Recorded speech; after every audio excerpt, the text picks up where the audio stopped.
안녕하세요 여러분. 말씀과 성령이 이끄는 청년대학 공동체, 여기는 대덕한빛교회 청년부입니다. 모두 건강히 잘 지내고 계신가요? 저희가 얼굴 못 본 지 꽤 오래됐어요. 지금 얼마나 못 만나고 있는 거죠? 네. 한 2월부터니까 한 달이 훌쩍 넘은 시간인데요. 어서 빨리 함께 모여 목장 모임을 할 수 있는 날이 오면 참 좋겠습니다. 네. 그래서 저희가 긴긴 방학 같았던 휴식기를 지난주죠? 4월 12일 지난 한 텀을 마무리 짓고 공동체 개편을 했습니다. 네, 코로나가 아직 종식되지 않아서 모일 수는 없지만 우리가 한 몸 공동체로서 마음을 가까이 하고 또 우리 서로의 신앙생활을 위해서 이번 개편과 더불어서 온라인 성경 공부를 오픈하게 되었습니다. 잘 돼야 될 텐데.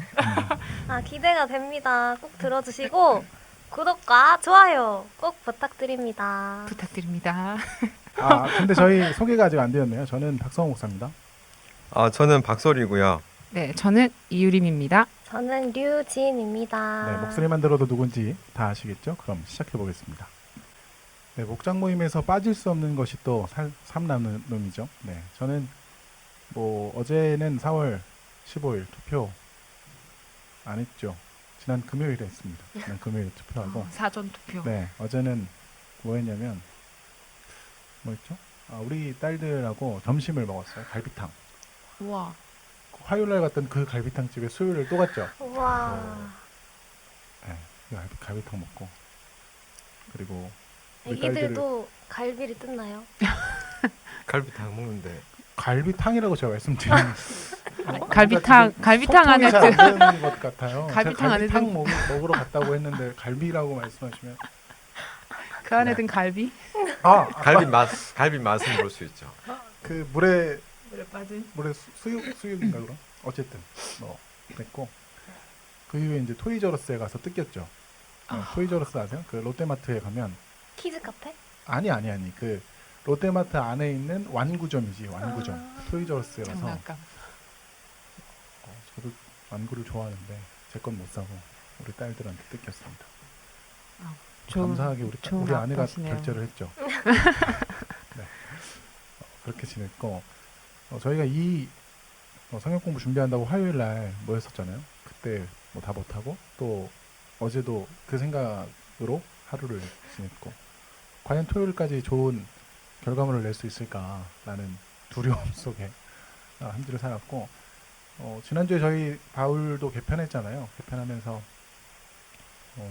또 기대도 있지만 두려움도 있다고 주일에도 말씀드렸는데 그것 가지고 기도하면서 너무 경건한 것 같지만 틈날 때 기도하면서 지냈습니다. 우리 박솔 전사님 어떻게 지내셨습니까? 네. 저는 이번 주에 새벽 기도를 담당하면서 이제 주로 설교 준비를 하면서 시간을 많이 보냈고요. 원래 잘 이러진 않은데 말씀을 열심히 보면서 마음을 건강하게 하는 시간들이었던 것 같아요. 어제는 특별하게 또 쉬는 날이라 제가 그간 함께하지 못했던 온라인의 세상 속에서 다른 친구들과 이제 안부를 물으면서 시간을 보냈고요. 얼굴을 모르는 친구들이요?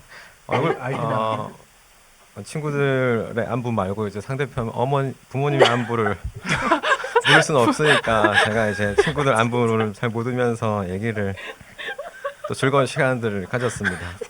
가끔씩 이렇게 너무 안부를 열심히 묻다가 때로는 이제 설교 준비가 미흡할 때도 있지만 이번 주에 또 주일에 또 제가 또 설교를 담당하니까 또 열심히 또 설교 준비를 또 하면서 이제 시간을 보냈던 것 같아요. 이번 주 7일 설교하시네요.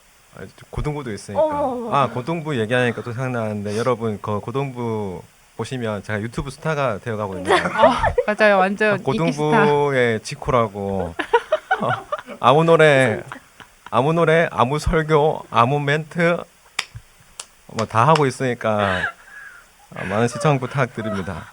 감사합니다. 다음에 이제 유림 전도사님은 어떻게 지내셨죠? 네, 지금 박솔 전도사님 근황 듣다가 숨이 넘어갈 것 같습니다. 네, 너무 즐겁게 지내시는 것 같은데요. 저는 두 분과 달리 주중에는 거의 요번 근 한 달은 거의 집에서 집콕하면서 지냈고요. 이제 지난주에 이제 개편하면서 이제 조금씩 이제 우리 또 새가족 우리 목자들과 또 간사님들이랑 또 이렇게 만나고 얘기도 나누고 예, 저도 이제 개인적으로 만나면서 예, 신방도 하고 네, 그러고 지내고 있습니다. 근데 오랜만에 만나니까 너무 좋더라고요. 네, 막 반갑고 막 그랬어요. 우리 류진 전도사님은 어떻게? 제 근황은 저는 최근에 스마트한 소비를 했습니다. 삥 뜯었다는 얘기예요. 아니에요. 누구에게 삥을? 아이패드 제가 그거. 아이패드를 샀거든요. 중고로. 그러니까 네. 판매자가 그 피해자라는 아니에요. 네. 근데 말도 안 되게 싸게 주긴 했어요. 네. 와. 그래서 그런 그 귀한 기도로. 분이 기도로 값을 치르는 건가요? 나머지 값은? 네. 뭐 그 친구를 위해 기도하죠. 안 했네. 네. 안 했어. 전혀 안 했어. 아니에요. 물질이 아닙니다. 네. 아무튼 이거 사가지고 막 요새는 뭐 아이패드 활용 어플 뭐 이런 것도 보고 또 뭐 이걸로 성경 필사도 하고요. 네. 아무튼 신이 났습니다. 네. 오늘은 메이크업 안 하고 오셨나요? 아니. 원래 지금 7시 30분이어가지고 네 못했어요. 그 수업 있을 때는 엄청 풀로 하셨던 것 같은데. 아니에요. 온라인 수업에 또 풀 메이크업으로 우리 야자수 띄워놓고 야자수. 네. 요즘에 온라인으로 수업을 듣고 있거든요. 코로나 때문에. 네. 그래서 친구들을 캠으로밖에 못 봤습니다. 예뻐요. 화장 안 해도. 자꾸 보지 마세요. 네. 네. 뭐 우리 공동체 여러분들 어떻게 지내셨습니까? 네, 궁금해지는데요. 모두들 한 주간의 삶을 돌아보는 시간을 함께 가지시길 바래요.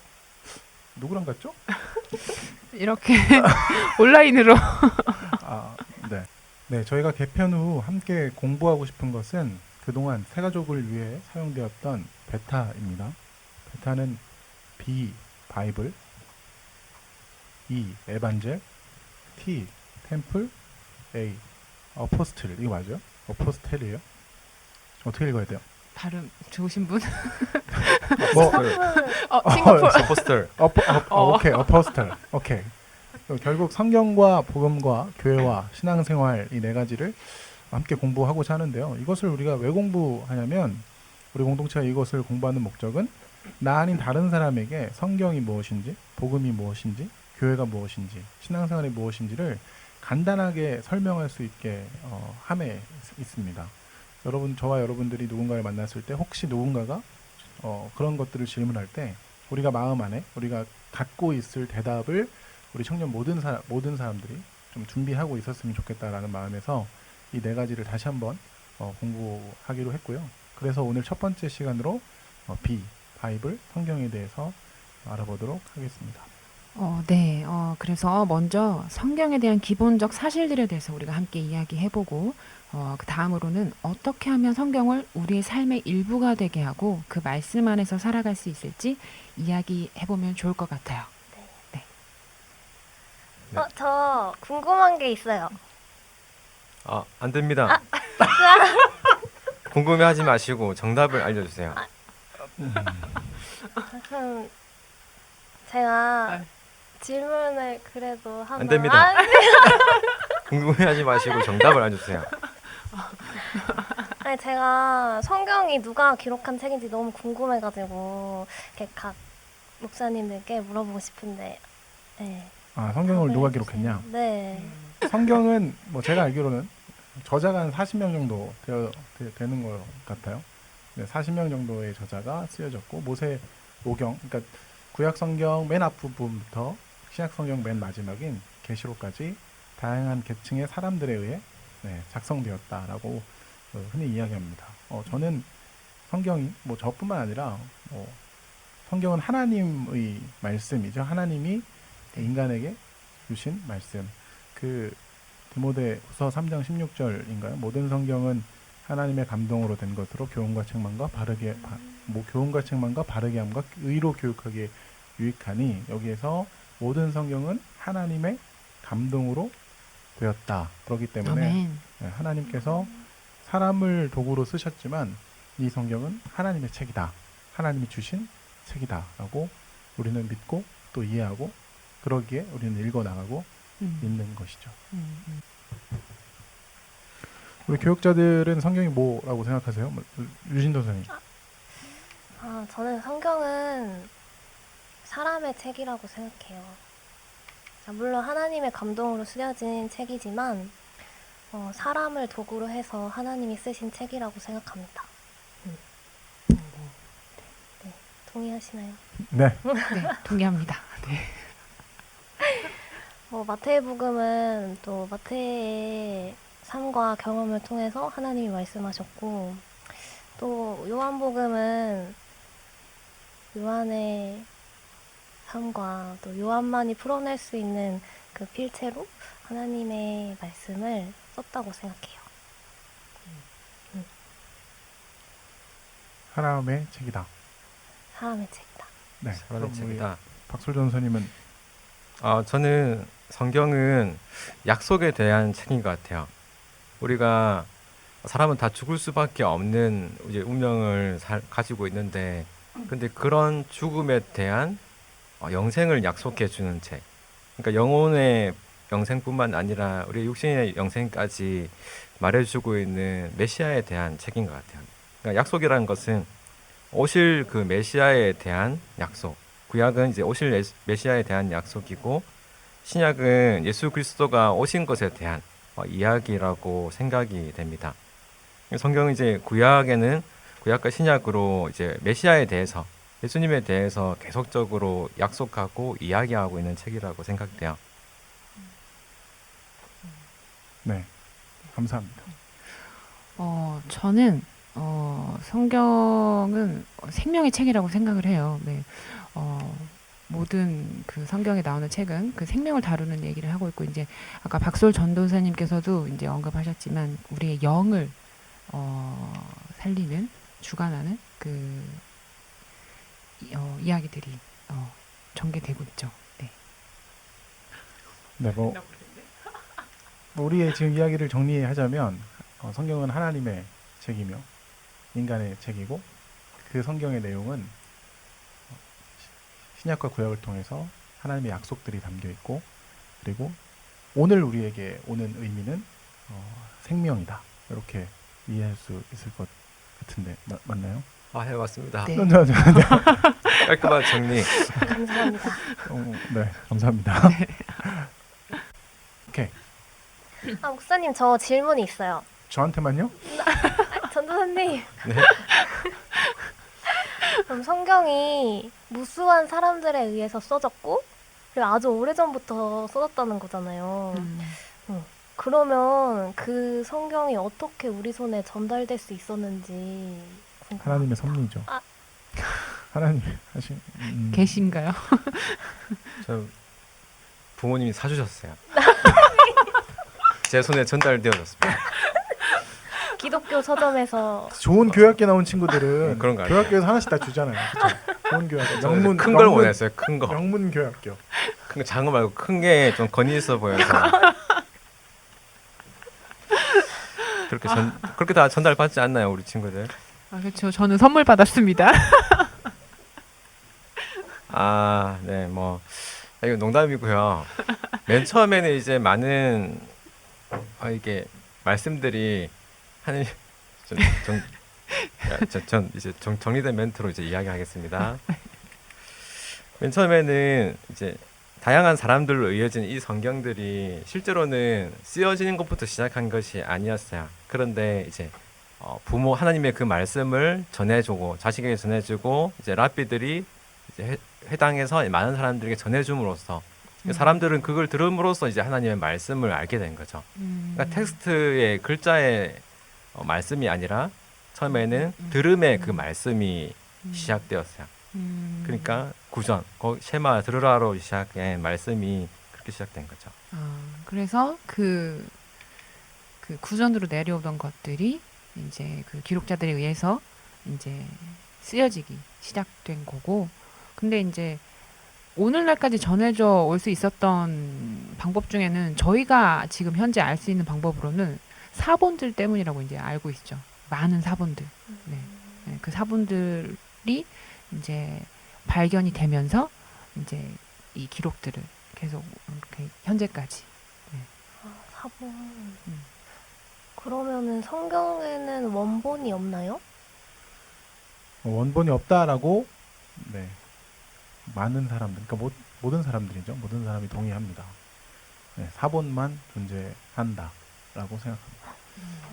저도 원본이 있으면 좋겠는데 원본이 있으면 뭐 연약한 우리가 우상 숭배하고 나만 갖고 싶어 하기도 하고 뭐 그러지 않았을까 생각이 되기도 하고, 그냥 드는 생각은 너무 귀한 거라 숨겨놓는 거예요.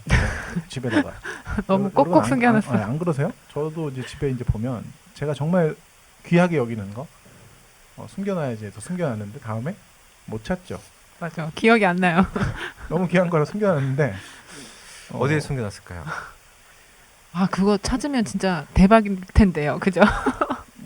찾으면 정경이라고, 그러니까 혹시라도 찾았다 한들 그게 정경이야. 하나님만 아시는 정경인데 사람들이 이게 정경입니다라고 이제 말해도 뭐 믿지도 않을 것이며 그렇죠. 뭐 내용이 똑같네, 사본하고 똑같네. 중요한 건 내용이니까. 정경과 사본, 그러니까 정경을 찾았다. 근데 우리가 갖고 있는 게 사본밖에 없었다라고 했을 때 진짜 정경이라고 확실하게 인정된 거라고 한들 그 성경 뭐 어떻게 쓰여진 파피루스 종이에 쓰여진 게 그게 중요한 게 아니라 이 내용과 지금 오늘날에 지금 우리가 읽고 있는 내용과 같냐 다르냐 뭐 이게 가장 중요하게 한 거니까. 네, 그런 것들이 제일 뭐 중요하다고 생각하고 결국 성경은 네, 원본이 없다라고 우리는 지금 이해하고 네, 살아가고 있습니다. 그럼 이제 결국 원본 대신 이제 수많은 사본들에 의해서 쓰여졌다는. 그렇죠. 사본을 쓰고 또 그 사본을 또 베끼고 그 사본을 또 베끼고. 근데 사람들이 그렇잖아요. 내가 책을 쓰고 그러니까 베낀다고 한들 틀릴 수도 있잖아요. 그래서 뭐 점점 좀 달라지기도 하고 또 달라지기도 해요. 뭐 조금 이따 나눌 이야기지만 정경화 작업에서 그래서 원본에 대한 그 기준 자체가 무엇이냐면 더 짧은 글을 원본으로 취급합니다. 더 짧은 글. 뭐 제가 이런 거죠. 제가 우리 공동체를 사랑합니다라고 제가 썼어요. 저는 대덕한 빛교회를 사랑합니다라고 썼는데 그 다음 사람이 자기의 말을 넣는 거예요. 저는 대덕한 빛교회를 너무너무 사랑합니다라고 쓴 거예요. 또 그 다음 사람이 저는 대덕한 빛교회를 너무너무 사랑해서 무엇까지 했습니다. 뭐 이렇게 써놓은 거예요. 그러면 첫 문장, 두 번째 문장, 세 번째 문장이 있잖아요. 이 세 개 중에 가장 원본에 가까운 건 이 수식어가 없는 첫 번째 문장이다라고 해서 그런 식으로 지금 성경은 짧은 글이 더 정경에 가깝다라고 추정하고 따라갑니다. 뭐 여담입니다. 네. 그런데 이 성경이 정말 우리 손에 들어온 지는 얼마 되지 않아요. 여러분이 아는 것처럼 500년 전에 이제 종교개혁이 일어났지 않습니까? 네. 그 이전까지 성경은 일반 사람들에게는 갖고 있는 책이 아니었습니다. 일부 사제들만 갖고 있던 책이었죠. 가톨릭에서 말씀하시는 그렇죠. 로마 가톨릭은 로마 가톨릭 신자들이 성경을 읽고 또 해석하는 것을 금지했어요. 네, 금지했죠. 그리고 라틴어로만 성경을 읽었습니다. 다른 어로 읽는 것을 또 금지하기도 했는데 천주교는 라틴어 성경으로 읽었던 성경을 다른 말로 번역해서 읽는 것에 대한 허용도 1960년대 후반이에요. 그러니까 그 전까지는 라틴어로 읽어야 되는 성경이었는데 종교개혁 그 시기에 함께 있었던 것이 무엇이냐면 인쇄도서의 발달로 인해서 이제 성경이 사제들에게만 소유된 소유물이 아니라 모든 사람들에게 널리 보급됐죠. 개혁가들, 특별히 우리가 루터나 칼빈으로 알고 있는 그 개혁가들이 이제 성경을 읽으면서 이 성경이 모든 사람을 위한 하나님의 말씀이라는 것을 발견한 다음에 그리고 자국어 번역을 시작하고 그리고 널리 보급하기 시작했습니다. 그러면 성경은 어떻게 66권이 되었죠? 근데 성경이 66권으로 이제 된 거는 이제 성경을 성경으로 인정하는 과정을 이제 정경화라고 하는데 많은 사본들 중에서 공통적으로 주된 내용을 특히 인정하는 것이 바로 이제 오늘날의 성경이에요.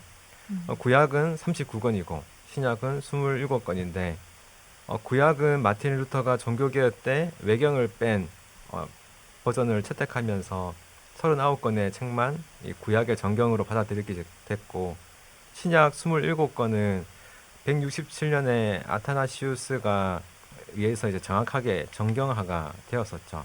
근데 정경화는 여러 가지 이제 기준이 있는데, 특별히 신약 같은 경우에는 첫째는 이제 신구약을 막론하고 이제 신적 권위가 있는가에 대한 문제고요. 둘째는 사도성, 그러니까 사도가 기록한 것이냐.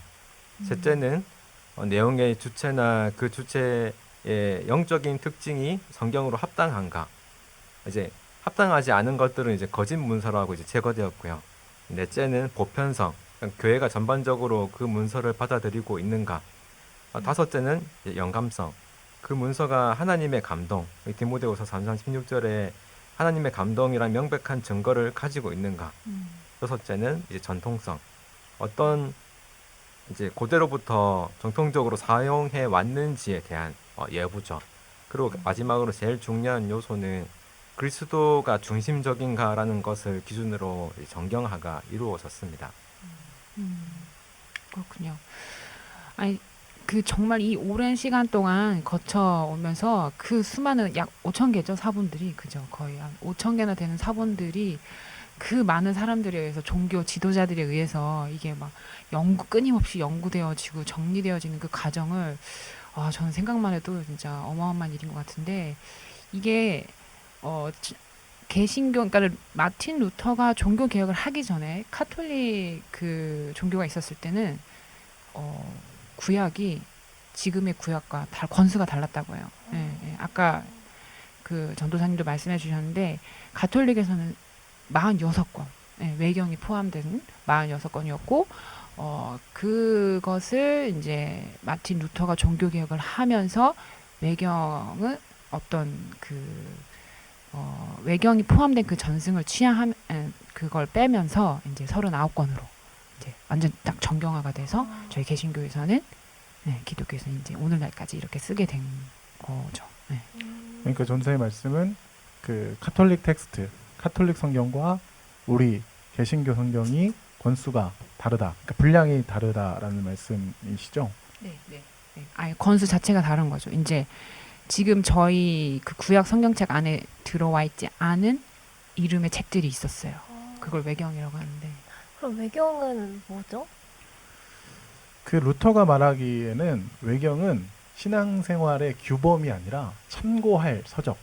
그러니까 참고는 할 수 있지만 이것을 우리의 마음의 중심에 두고, 저와 여러분은 성경을 우리의 신앙생활의 규범, 그러니까 우리가 하나님의 말씀대로 하나님의 백성들이 살아가기 위해 꼭 필요한 거라고 이제 정경을 이야기하자면, 외경은 있어도 되고 없어도 되지만 뭐 있으면 도움이 된다. 그 정도로 이해하시면 되겠습니다. 여러분이 궁금하시면 그 천주교 성경을 사시든 빌리셔서 읽어보시면 좋겠는데, 그 전에 성경 일독부터 아니 권수가 많아서 싫어하실 것 같아요. 우리 그럴 수도 청년들이. 있지만, 예. 이런 과정으로 구약 39권, 신약 27권 이렇게 정리가 되었군요. 그렇다면 전도사님, 네? 전가요? 제가 대답해야 되나요? 그런 것 같아요. 준비되셨나요? 예, 준비해 보겠습니다. 지금. 네.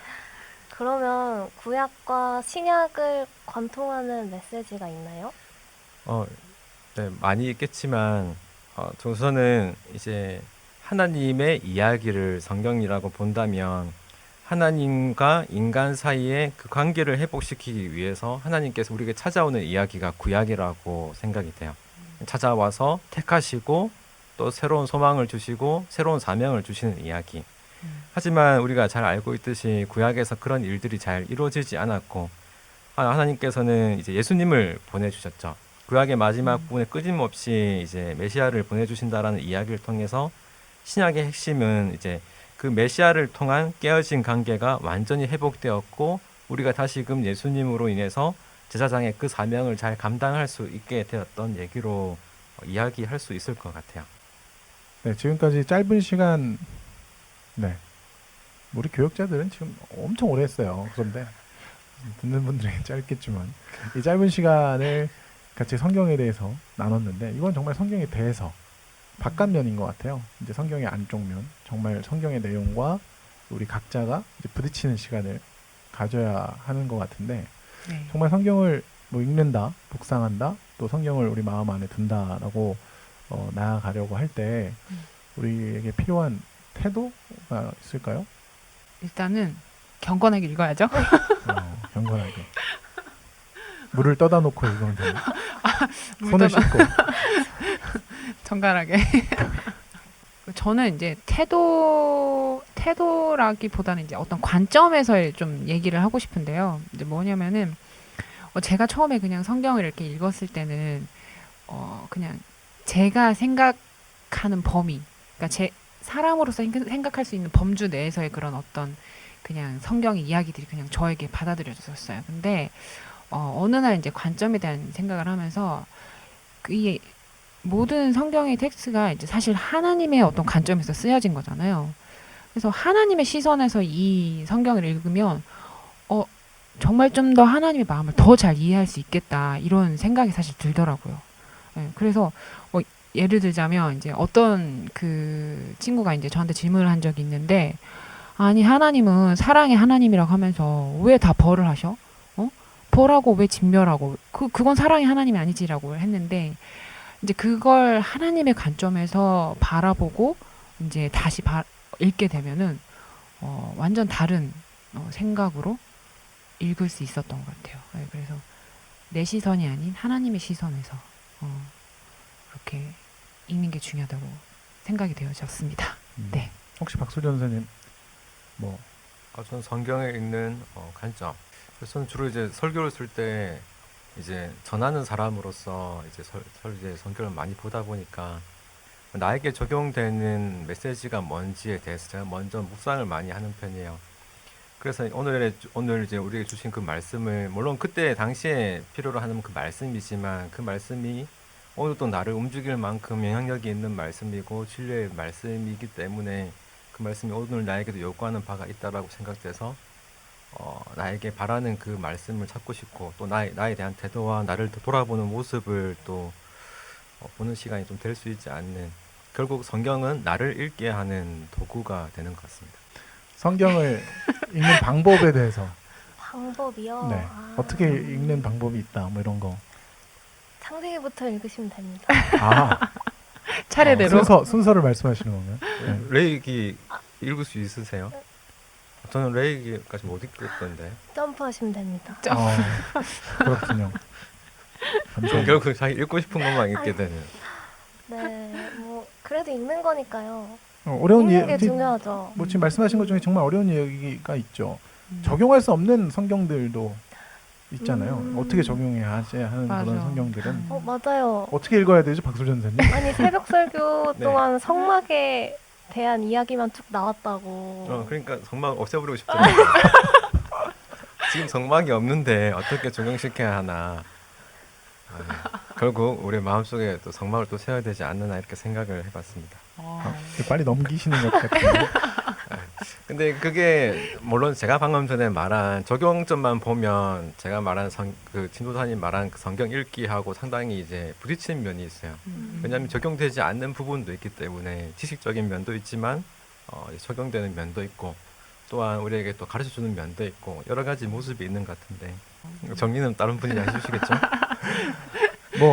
전 이제 교육자로서 우리 청년들에게 또 저에게 하는 권면은 하나님의 말씀이고 하나님과 교제하고 싶은 저와 여러분의 삶에 성경이 너무 멀리 있다라는 생각. 그러니까 저와 여러분입니다. 여러분만이 아니라 저도 늘 포함되는데 그럼 어떻게 성경을 가까이 할 수 있겠느냐라고 했을 때 우리 청년들 그런 거 많이 하더라고요. 배경화면에도 깔아놓고 아니면 알림 같은 거 오잖아요. 그 가피풀 성경 같은 경우는 때때 오고 그걸 넘기는 것이 아니라 그때에 잠깐이라도 묵상할 수 있는 거기서부터 시작하는 게 좋지 않을까라고 생각하고요. 제가 20살 때부터 훈련하고 있지만 아직도 훈련되지 않는 거 그것이 이제 아침에 일어나서 엎드려 기도하기 이런 건데 아직 안 된다고요. 된다는 게 아니라 20살 때부터. 네, 20살 때 결심을 했는데 지금 제가 10몇 년이요? 17년인가요? 하여튼 그 정도도 안 돼요. 안 되는 거긴 해요. 근데 진짜 신기하게 아침에 일어나서 오늘은 또 개표가 궁금해서 개표 방송을 본 나의 모습을 지금 이제 또 반성하는 거죠.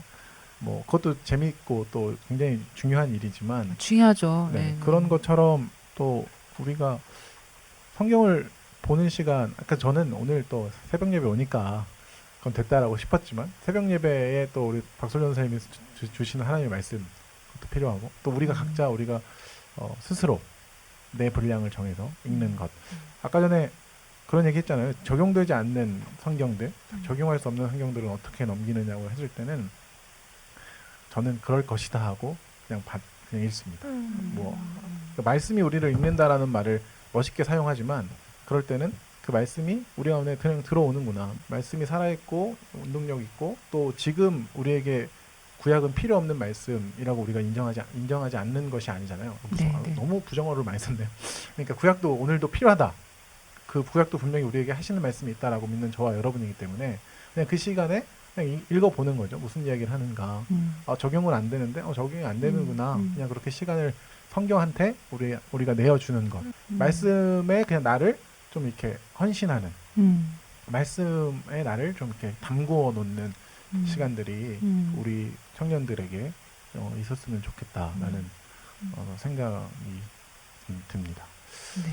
저와 여러분이 읽는 성경들은 다 번역된 성경이고 번역되었기 때문에 완벽한 성경 번역본은 없다라고 이해합니다. 그래서 저와 여러분이 성경을 읽을 때 뭐 킹제임스 버전도 읽고 또 다른 성경들 뭐 표준세 번역도 있고 영어 성경으로는 우리가 NIV 많이 보는데 NIV만 영어 성경으로 읽는 것이 아닙니다. 그죠, 그죠. NASV 뭐 ESV 제가 지금 뭐 생각나는 것만 해도 여기서 끝나지 않아요. 훨씬 더 많은 성경본들이 있습니다. 근데 그 번역본들이 해석이 조금씩 달라요. 이제 그것도 이제 시대가 흐르면서 이제 어떤 연구에 의해서 그렇게 되는 거죠. 그렇죠. 그렇고 현대인의 성경 같은 경우는 옛날 고대 언어를 고대어라고 하기 좀 그렇죠. 우리 시대보다 옛날 언어 그런 언어, 그러니까 뭐 100년 전 언어를 현대인에 맞게 번역했다라고도 네, 네. 볼 수 있거든요. 우리나라 성경만 해도 뭐 성경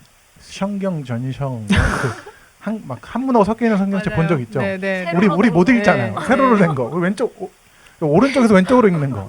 그런 것들도 우리가 지금도 우리가 성경 읽을 때 그런 거 잘 못 읽으니까 네. 현대인의 성경으로 또 한글을 가지고 또 한글로 번역하는 그런 작업들도 하고는 있는데 어쨌든 번역본을 우리는 볼 수밖에 없는 사람들인데 그렇기 때문에 완벽한 건 없다. 네, 완벽하지 않습니다. 그렇다고 해서 우리가 하나님의 말씀을 완벽하게 들을 수 없다라는 말씀을 드리는 것은 아니고요. 네.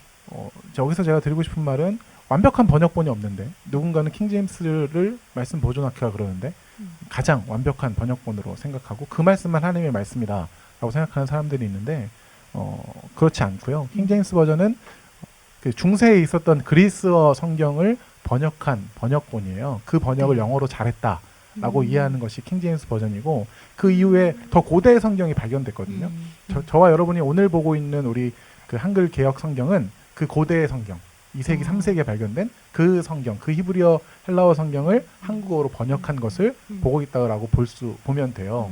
그러니까 이해하시겠죠? 킹제임스 네, 버전과 우리가 다르면 무엇이 옳은가라고 했을 때 지금 더 고대의 사본을 번역한 우리의 것이 우리가 읽는 것이 좀 더 가깝다. 그런데 완벽하다고 할 수 없는 게 번역본이기 때문입니다. 네, 네. 이렇게 이해하시면 되고 또 앞으로도 번역은 계속 보완되고 뭐 수정되어야 할 것들이 많이 있죠.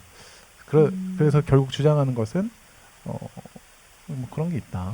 그럼 번역 이렇게 여러 가지 번역된 성경들을 읽는 게 좋을까요? 그러니까 일단 저희 교회는 저희 교단은 개역 개정을 지금 공식화하고 있잖아요. 네. 근데 그것뿐만 아니라 뭐 자기가 좀 이것도 궁금하다 저것도 궁금하다 해서 뭐 현대인의 성경이나 뭐 킹제임스 버전이나 이런 여러 버전을 읽어도 상관은 없는 거죠. 당연히 상관없죠. 우리는 한 성령 안에서 성경을 읽는 사람들이기 때문에 초점은 결국 예수 그리스도고 예수 그리스도가 나타나는 것 자체가 하나님의 사랑이며 그것을 우리 안에 있는 성령 안에서 해석한다면 어떤 성경을 읽어도 관계는 없습니다. 근데 그것이 이것만이 옳다라고 주장할 때에 문제가 생기는 거고 그랬을 때에 사람들이 나뉘는 거니까 여러분들이 어떤 것을 이해하고 이것을 통해서 하나님께로만 나아가기 위한 목적이라고 하면 자신의 머리에 지식을 쌓기 위해서는 안 하시. 우리가 늘 그 오류를 범하긴 하는데 네, 똑똑해지고 저도 똑똑해지고 싶습니다. 어쨌든 네, 그런 것이 있고요. 그럼 두 가지만 더 그냥 간략하게 이야기하자면 성경은 자연과학 교과서가 아닙니다. 그 창조과학에서 이렇게 이야기하잖아요. 우주와 지구 생명체는 너무나 정밀하고 복잡하고 의미가 있어서 반드시 시적인 존재의 창조, 곧 설계를 필요로 한다. 이것들은 우연의 결과로 된 것이 아니다. 이것은 저와 여러분의 신앙 고백입니다. 그런데 창조과학회가 우리가 그러니까 저와 여러분이 이제 납득하기 어려운 게 어떤 접근이냐면 우주와 생명의 탄생을 과학적으로 자꾸 설명하고자 해요. 과학적으로 설명하다 보니까 무언가를 자꾸 끼워 맞추게 되고 또 그러다 보니까 뭐 튕겨나간 사람도 있고 이렇게 되는 것 같은데 저와 여러분은 하나님의 창조를 분명하게 믿는데 그 모든 것은 이제 신앙 안에서 믿는 겁니다.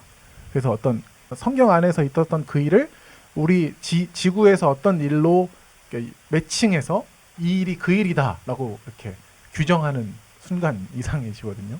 네, 저와 여러분이 창조를 믿는 것, 하나님이 역사하신 것은 분명히 맞지만 어떤 일과 연관시키기는 어렵고요. 네. 또 하나는 성경의 역사 교과서가 아니에요. 그렇죠. 성경은 1차적으로 역사적 정보를 많이 주고 있긴 합니다. 특별히 뭐 누가복음 같은 경우 누가는 의사였잖아요. 그리고 그 사람은 역사적인 시간들 그리고 뭐 왕들도 많이 적어놓고 그렇게 하거든요. 근데 그런 것들에서 뭐 실제 역사와 이제 매칭을 할 수 있습니다. 근데 그것이 정보들을 연대기적으로 다 나열하는 것이 아니라 하고 싶은 말만 하기 위하여 이제 뭐 누가도 목적을 가지고 그 글을 쓰는 거죠. 이 예수가 진리이다. 이것이 목적이기 때문에 역사와 일치된다라는 것을 포커스로 든 책이 아니에요. 그래서 성경의 역사가 맞네 안 맞네라고 하는 것도 뭐 꼭 그것에 우리가 계속 힘을 두고 있다면 거기에서는 좀 벗어나야 하지 않을까라고 생각합니다. 네. 네, 되게 그렇습니다. 중요한 것 같습니다. 네. 그런가요? 여기까지 들은 친구들이 있을까요? 있길 바라며.